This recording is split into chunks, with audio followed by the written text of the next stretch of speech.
Allah Subhanahu wa taala mengutus daripada para anbiya, para nabi dan juga para rasul. Berapa jumlahnya para rasul? 313. Kenapa? Apa penyebab diutusnya? Diutusnya mereka itu. Satu, karena akal manusia itu pendek untuk memahami daripada hukum-hukumnya Allah. Manusia juga bukan cuma dikasih sama Allah itu ketentuan takdir, dikasih keinginan untuk melakukan kehendak, untuk melakukan sesuatu. Nah, karena mereka pendek untuk memahami, diutuslah yang namanya anbiya.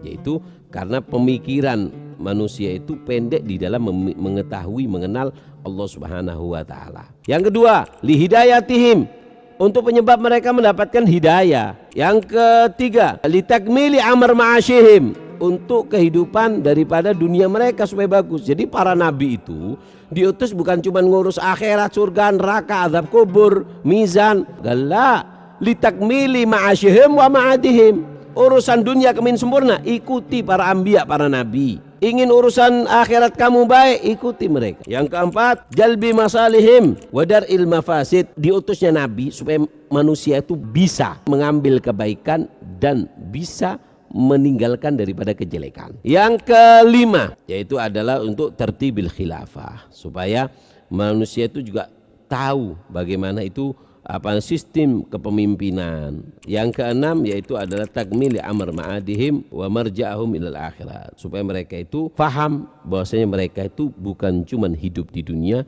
tapi mereka hanya melewatinya dan mereka harus masuk ke alam akhirat. Wa ayatahu bil mu'jizat, dikasih mu'jizat. Kenapa? Litadulu ala sidqim wa annahu mursal min indillah. Nabi itu dikasih mukjizat tujuannya supaya mereka itu percaya kalau ini nabi dan mereka itu benar-benar daripada utusan Allah, supaya nggak ngaku-ngaku.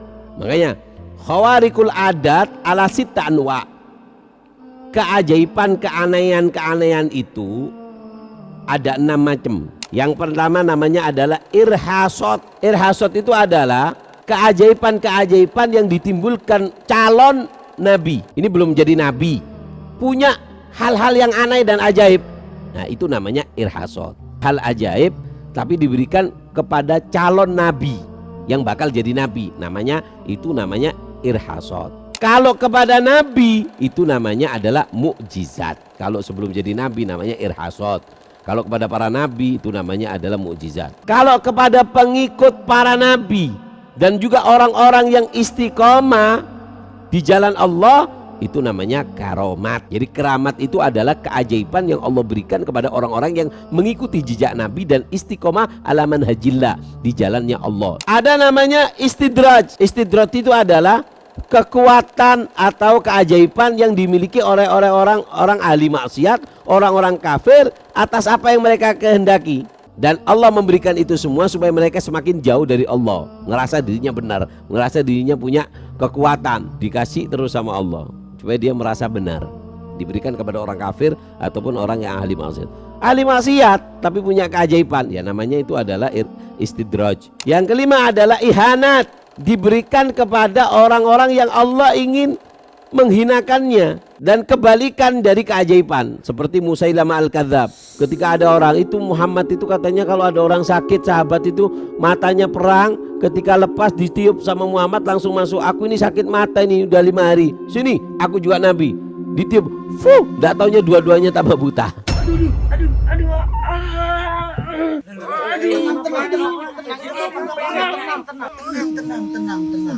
Tenang. Ini emang efeknya. Tenang, aman. Besok sembuh, aman. Aman. Ya, itu namanya ihanah. Kata Rasulullah itu kalau tangannya dimasukkan ke air nambah, kalau meludah nambah. Mana aku juga bisa, aku juga nabi.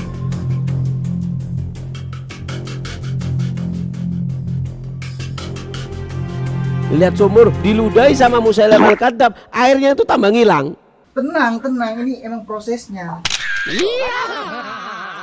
Nah, itu namanya ihanat. Yang keenam adalah as-sihir, yaitu adalah meminta tolong kepada jin dan setan dengan bacaan-bacaan yang salah. Nah, nanti insya Allah kapan-kapan kita ceritakan tentang awal mulanya adanya sihir dan cerita daripada Harut wa Marut. Tapi ada yang lebih lebih menyihir dari Harut dan Marut. Apa? Mata seorang wanita. Wasahar Harut bi uyunih. Si wanita itu menyihir Harut dengan matanya. Sampai kesihir dengan matanya, kelepek-kelepek sudah. Nanti kita ceritakan. Makanya hati-hati. Kalau ada perempuan, jangan dipandang matanya. Atau kamu bawa tepung. Ada perempuan lempar tepung matanya. Cut. Insya Allah dipentung kamu. Tapi, kata Sayyidil Habib Umar, ada karomah al-hakiki. Keramat yang hakiki itu adalah istiqamatak ala manhajin nubuwah. Lurusnya kamu, tidak menyerahnya kamu, berjalannya kamu tanpa henti di jalan Nabi SAW. Ini adalah karamah al-hakiki. Kenapa? Li'anna ma yusyarikuka ahad minal kufar au fujjar. Karena kalau kamu istiqomah di dalam sunnah, enggak punya karamat, tapi kamu ngikuti Nabi secara istiqomah, akhlak Nabi, sunnah-sunnah Nabi, berarti kamu adalah orang yang punya karomat yang tidak bisa ditiru sama orang. Karena kalau cuman keajaiban, bisa ini, bisa itu, orang kafir bisa, orang munafik juga bisa. Tapi mengikuti manhaj nubuwah, ini nggak ada yang bisa niru. Makanya dikatakan al-istiqamah a'dham minal karomah. Al-istiqamah khairum min alfi karomah. Kenapa? Karena kalau kamu istiqomah, ini loh, istiqomah buat siwak ini yang nggak bisa ditiru sama orang. Ada orang punya keramat tapi nggak bisa megang siwak. Salah. Ini yang mahal, istiqomah megang siwak, istiqomah sholat sunnah, istiqomah mengikuti sunnah Nabi. Ini yang mahal.